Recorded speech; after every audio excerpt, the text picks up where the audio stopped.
ఆయన పూజ చేయరండి, మా ఆయనకి ఏం చేత కాదండి, నువ్వు ఎన్ని చేసినా సమటమైపోతావు. ఎందుకు పనికిరాదు. స్కాంద పురాణంలో దాని మీద ఒక పెద్ద ఆఖ్యానం. ఎన్ని చేసి భర్త నింద చేస్తే ఆమెకి విలువ ఉండదు, సున్నా.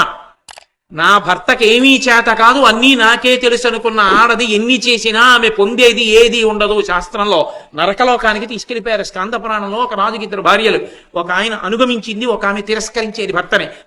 ఆయనకి ఏం తెలుసు అంటుండేది, పూజలు పునస్కారాలు చేస్తూ ఆమెను నరకానికి తీసుకెళ్ళి. నువ్వు ఎన్ని చేస్తే ఎవరికి కావాలి? భర్తని ఇప్పుడు నింద చేశావు, ఆయనే పరమేశ్వరుడు. నింద చేశావు కాబట్టి నీకు ఇవ్వం ఉన్నతగా. ధర్మము మన వైపు నుంచి ఉన్నప్పుడు పురుషుడు ఎలా ఉన్నాడని మేము అనుగమించాలన్నది కాదు. అలా ఉండకపోతే అతన్ని ఖచ్చితంగా తప్పే. అలా ఉండమని కాని, నీ ఇష్టం వచ్చిన తప్పుడు పనులు నువ్వు చెయ్యని కాని, భార్యని హింసించని కాని శాస్త్రములు చెప్పలేదు. పురుషుడు సక్రమంగా ఉండకపోతే పురుషుడిది తప్పే.